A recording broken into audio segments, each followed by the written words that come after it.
Well, hello everyone, and welcome to Truth Noir. This is episode, 1, 2, 3, 4 now of season 3. So glad you're able to make it back. I'm glad I'm still here. And yeah, because as it turns out, there's things in the world that are still going wrong, and as it turns out, have been for a really long time, like Nazi stuff. Here to talk to us a little bit more about that, ERIC ABBENANTE. Hell yeah. Thanks for coming on, man. Hell yeah. Now, ERIC, you are a sort of man of many hats yourself. You are a producer in your own right. You got Channel 310 going on, and also recently your own show called ERIC ABBENANTE versus the World. What's that all about? Thank you. So Channel 310 is like the network where we have like a bunch of shows all done by comedians. You know, we have Secret Black People Meeting done by Niles Abston. We have Small Talk with Isla Hart. We have Blunts and Brunch with Arthur Hamilton. We have The High Tonight Show with starring Victor Martinez, and Norman Davis is the musical conductor and the sidekick, you know. So it's pretty cool. Fun stuff. You know, it's pretty cool to be on your show for a change, usually on my show. And for my show, Norman wears pants, but he doesn't wear pants for this one. That's why he has the desk, so he can have his dick out like Brett Kavanaugh. It's all X-rated under here. He's just so lazy, and he's only R-rated from here up. That's for you. But yeah, then I have my show, ERIC ABBENANTE versus the World, and it's basically just a political talk show where I go over a bunch of stuff. And I always have a segment called The World's Most Evil Companies, where I go over what I think are the most evil companies of all time. And for my pilot episode, I did Bayer, which was about like their history and the, you know, with the Nazis and how it continues still today. So this is a perfect setup for that. It's when you start, because on its front, when you first like tell people these things, they're like, "Oh, just put your tinfoil hat back on." But then, like, as with many of these things, when you start looking into it, you're like, "Oh, yeah, Bayer was heavily involved in the Nazis. Our own space program was built off of exported Nazi scientists."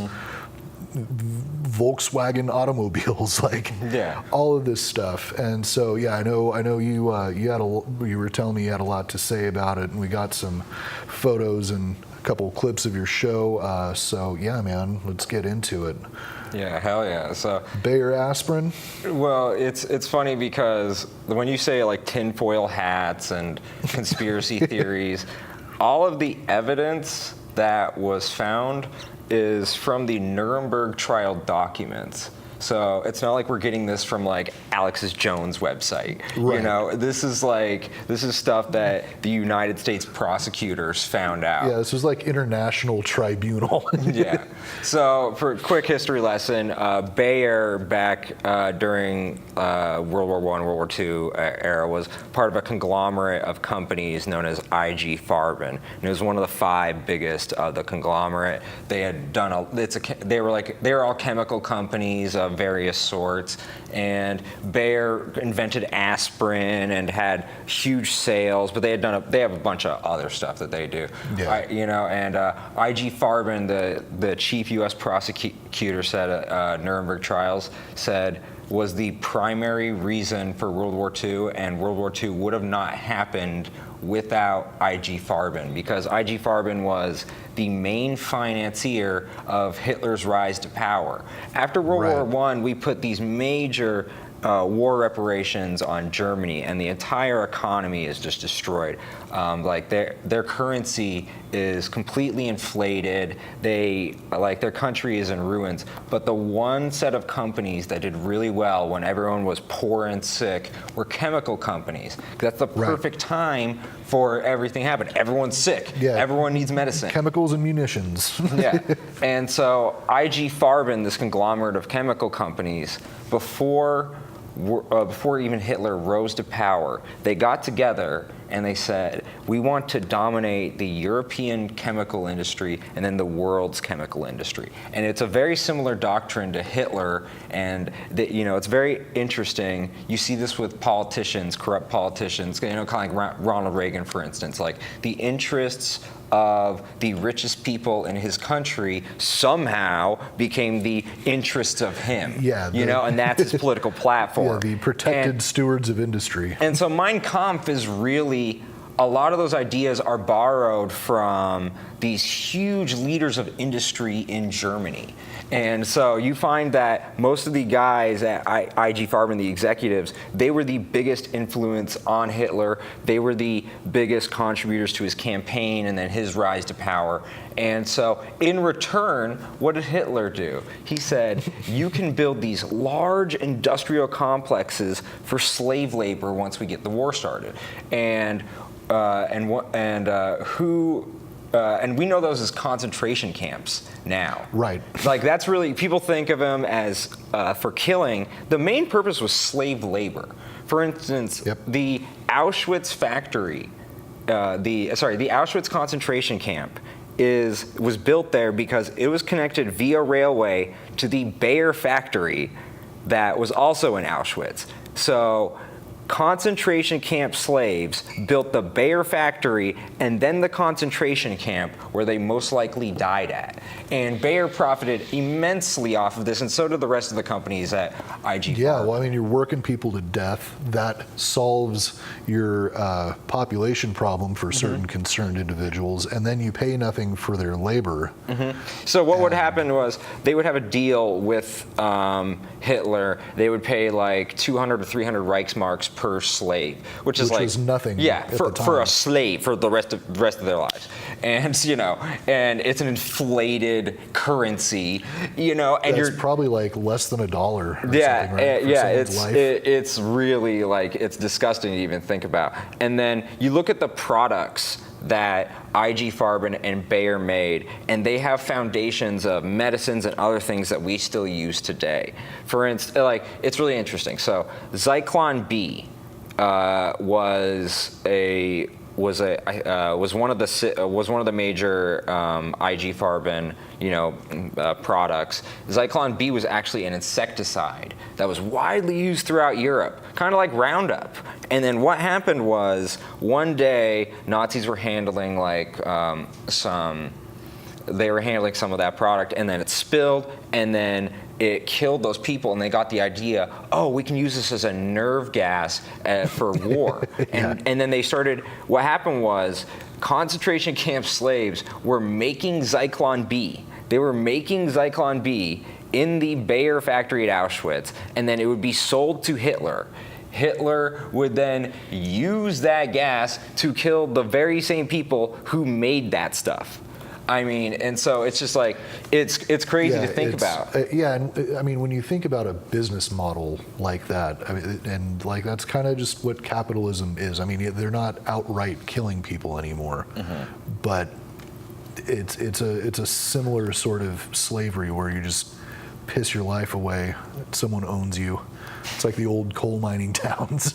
Yeah, and it's really insane, because what happened was, a lot of these concentration camp slaves were test subjects for medicines we still use today. Yeah. Like, for instance, vaccines, which are a really good thing. For instance, Jonas Salk, when he invented it, it was about safety. It was about consumer benefit. Right. And there were high regulations and high safety standards. And because of that, you could only make 10 per day when you had a technician do it. And that's why Jonas Salk's vaccines were incredibly safe and always effective. Then the Nazis got a hold of that stuff. And they were like, okay, how do we make it a producer benefit? So, but they found a way to make them unsafe, but they can make $1,500 per day per technician. And so the profits skyrocketed. And unfortunately, there's a lot of vaccines that derive from the Jonas Salk derivative, but there are a lot of cheap vaccines that also derive from the Nazi version that has no real consumer benefit. It's all about the producer benefit, and that's a real shame that we have a lot of drugs that really derive from that.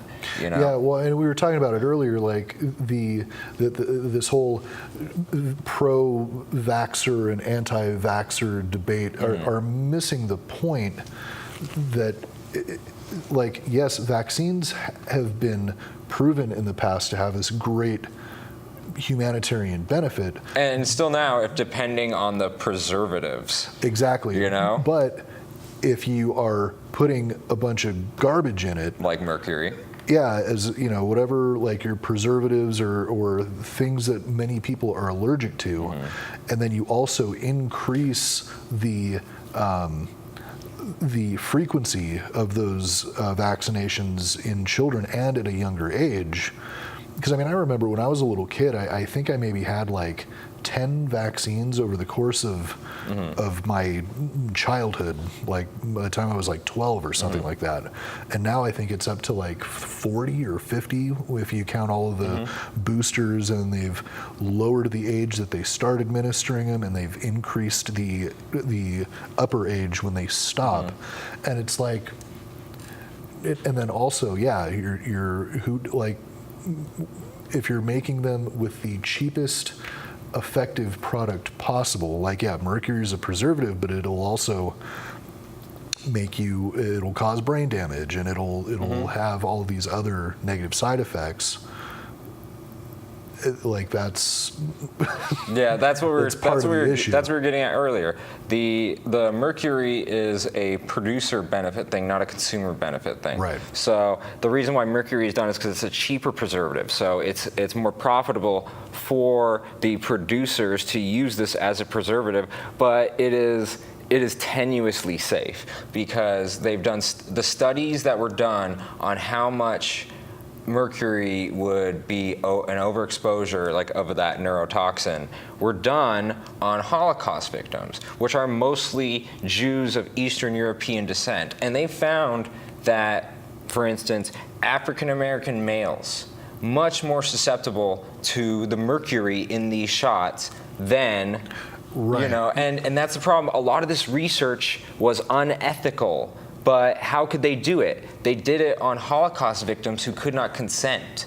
And so a lot of these drugs have really dubious past. Chemotherapy drugs and HIV drugs. How did we get the research for that? Well, we did it very unethically on Holocaust victims. And that's a real damn shame, because it's not good. It's not good science, besides the unethical part. Like, these are emaciated people. It's only of one group racially. You don't know how it affects other people. And so it's a real shame that these HIV and chemotherapy drugs, which are used in great profits, that primarily hurt and kill poor people, brown people. Look at where HIV drugs are primarily marketed, to Africa. Right. And it's like, you wonder, what are these drugs designed to do? Because during the Holocaust, the Nuremberg trial documents found that they were designed to slowly kill people, not heal people. And that's an issue. You wonder, do even the foundations of a lot of our medicines, are they even good science, and are they ethical science? It's definitely in question. Well, yeah, and we find out more and more that they're not. I mean, and these early examples aside, like, yes, of course, but now even in the pharmaceutical industry, they're like rushing things to market without sometimes class 3 trials. Oh yeah. You know, where they're trying to pinpoint side effects and allergies. They're just like, wait, does it do the one thing? Yeah. Okay, out. Can I give you a perfect example of this that we both know of? Thalidomide, which was a drug created at Chemie Grunenthal. It was this smaller company, Otto Ambros, who was the creator of the Auschwitz concentration camp, who got 7 years from the Nuremberg trial and got out after 2. He was the head of Bayer for 8 years afterwards, after World War II, after he was convicted of human rights violations and slavery. Yeah.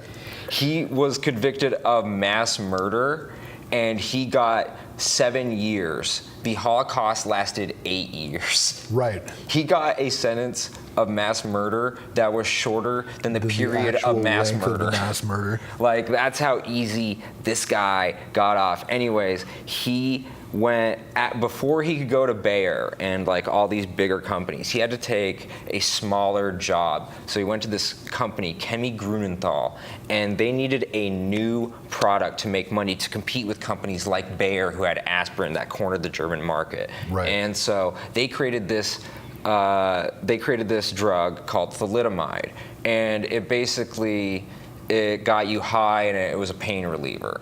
And it was addictive. Yeah, well, and also its main, I think, therapeutic benefit was that it was given to pregnant women as an anti-nausea, like if you had so morning they sickness. marketed it as a morning sickness alleviate. And it's really funny because when you look at the studies that were done, it was rushed to the market. Plain and simple. These studies were fabricated. They were done by the company. Chemie Grunenthal themselves were allowed to study the effects, and there was no third party to check if they had actually properly done it. The first thalidomide baby was born after the product had been released to market. And when the first thalidomide baby was born, they were born without limbs. Yeah, we have some pictures of that, and these are the horrible side effects that these drugs cause sometimes when they're not properly tested. If we have that next picture. Yeah, and why we bring this up is, where was the research done for thalidomide? During those same Nazi experiments that Bayer did and all these other IG Farben conglomerate companies did during the Nazi concentration camp era. Thalidomide was one of the main research subjects of these Nazi doctors. And that's where we got the research, and it was faulty research. And then the company, Chemie Grunenthal, passed it through. It became one of the most widely marketed drugs in Europe, especially England, because a company called Distillers bought the rights from Chemie Grunenthal to distribute it. And the amount of babies across the world that were born without limbs is over 1 million people. And it continued to happen in Brazil in modern times, way after World War II. Wow. And you see, and it could be making a comeback, actually. Yeah, I was going to say, I was looking into it a little bit, and thalidomide has not been taken off the market. The problem is it's still an antiemetic drug. They just now know that it causes birth defects, so they don't give it to pregnant women. Yeah, whatever. But when you also, to that end, when you hear about the side effects of these certain drugs on TV, not even thalidomide, but just whatever, the stuff that you see the advertisements for, the reason they say if you are pregnant or may become pregnant at any time in your future life, don't take this, because it's that same, not obviously that severe probably, but they at least know now to warn people. Yeah, and a point that's important to make, the U.S. did not receive thalidomide. Why? Because we had a good U.S. Attorney General at the time. She looked at the data and said, I will not accept this drug until I receive third-party data. And she saved millions of lives in America. Yeah, she did. And so I think her name's Kelsey Johnson, if I remember correctly. She is an American hero, because she had the integrity to stand up to companies that were probably offering her millions of dollars under the table, and she still had the integrity to say no. Right. And the British didn't have the integrity to do that. The Germans, for damn sure, didn't have the integrity to do it, because it started there. Right. And so that's just one of many examples of drugs. Let's get to let's play a couple clips of your show. I think we're running a little short on time, but we can fit them in. Cool. But yeah, man, I'm glad to see that there's someone else, out there looking into stuff. Here we are. Yeah. Is the sound playing? Climate deniers and Republicans, one and the same. Do we have sound? How do you believe that climate isn't changing? Mother Nature's just going through menopause, and she's having a hot flash. But there are signs to the contrary. Are we The all? Great Barrier Reef is the largest dying object that can be seen from space. Besides America, of course. Trump's so stupid, he thinks the Great Barrier Reef is Australia's Great Wall to keep the Asians out. And let's. Well, there you go. Yeah, man, that's you. Yep, that was me. Talking about some Climate change. glacial Making fun of Trump. melt. Yeah, it's all good. The coral, it was a segment on coral. Yeah, my show, you know, we go over a lot of interesting subjects. I always have a news segment up top. I always have some climate change stuff somewhere in the middle.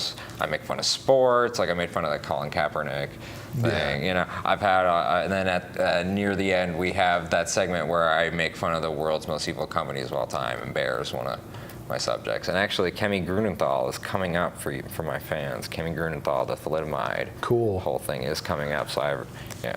Right on, man. Yeah, I actually I had a little contribution to this episode as well. I know you wanted to talk about the medical stuff, but it turns out some of our other sciences are based on Nazi people coming over and just creating these industries for us. And one of them was Werner von Braun, who was Hitler's lead rocket scientist. Now he lied. Yeah, there he is. And I believe that is a clip of him speaking on a Walt Disney documentary about rocket flight. Before they were like, I hate Jews. And he was like, I hate Jews. And they high-fived.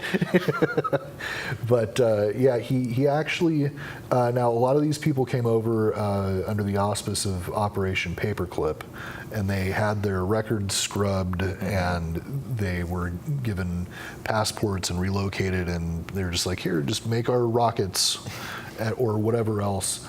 And but in the Nuremberg trials, and they tried to have some amount of ethics with it, where it's like, okay, yes, maybe you were a member of the Nazi Party, but if you were forced to put on a uniform under duress, perhaps maybe this wasn't what was really in your heart, right? And so he lied during the trials and said that he was forced to join the Nazi Party by Hitler, and if not, he wouldn't be able to do his rocketry experiments anymore. But the truth of the matter is he actually joined in 1937, I believe, before it was mandatory, and was then tapped to become a member of the SS, and was promoted on a regular basis to the rank of major, or the German equivalent, in the SS. And he argued that, well, these were just, see, there he is standing with a bunch of SS cats, and you know, it's one of those things where people that are like, this is the greatest country on earth, make America great. It's like this is what America brought over, was a bunch of former Nazis. Oh yeah. You know, he helped our rocket propulsion research immensely. It's funny. he was the head of NASA for, I think, through the 60s. Oh yeah, and it's funny. We would take, you know, people counter you and say, well, we took in Einstein, another Jewish scientist, and it's like, you also rejected a boat of poor Jews that wanted to get in, but you'll take anyone who can, like, you know, help you out. Yeah, it's like that statue standing in the harbor says, "Give me your poor," and you're like, we're supposed to do that. Give us your poor, your child, your huddled masses, unless it's like inconvenient for us, you know. Yeah, unless they are poor and. Yeah, and it's wartime, and we're crazy. Yeah, it's really interesting. So the Nuremberg trials you talked about, we only know of one of them. It's the military tribunal where we got the highest-ranking military officers. We executed a vast majority of them. There were 13 Nuremberg trials. One of them was for the IG Farben executives. 0 of them were sentenced to death. They all got sentences from 10 years down. Most of them got out 2 to 4 years, if that. And it's Yeah, funny because the these were the Nuremberg people trials, making the the Nuremberg stuff. trials, they got the highest ranking military officers, but they didn't get the people who started the war, which is very interesting to me. The highest ranking people, the richest people who could, maybe bought some people off, they were the ones who really got off, which is really interesting. But Right. one last thing I want to talk about, because we only have like 3 minutes left. There were Nazi sterilization experiments during World War II. And the reason why I mention this is because that is the foundation of research for sterilization products we still use today. Bayer currently owns this product called eSure, and it's a permanent sterilization device for women that. And if you read the Nuremberg trial documents, they talk about how Karl Klauberg, developed this system of mass sterilization where he had this chemical that basically it was an irritant that closed the fallopian tubes so that it would cause permanent sterilization. And Bayer has this thing called eSure that is the same thing, except it is a metal coil that produces the inflammation and then shuts down the fallopian tubes. This was told to be 99% effective, 99% safe. The research was fully vetted, and it was great. Fully vetted. The research was from the Holocaust, and they did not know that. And it came through, and there was so many complications from this. Women would have metal coils and pieces of metal throughout their body, and these things would break up. Yeah, and there's so many other medical things that come from it that's terrible. It has ruined so many women's lives. We're talking over 100,000 women in America alone.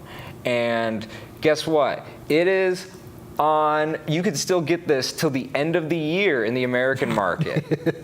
Yeah. So go check that out. That's a great commercial for eSure. You can't get it in Europe, but come to America, get some Nazi sterilization.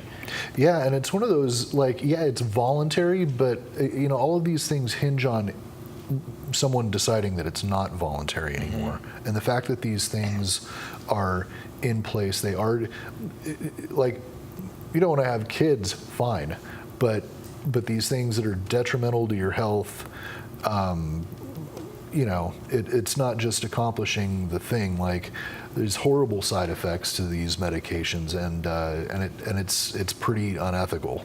And it gets to the point where, does the producer have the consumer's benefits in mind, or is it about profits? And that's when it can get really scary. Exactly. And there's a conflict of interest, and that's when you see these things arise.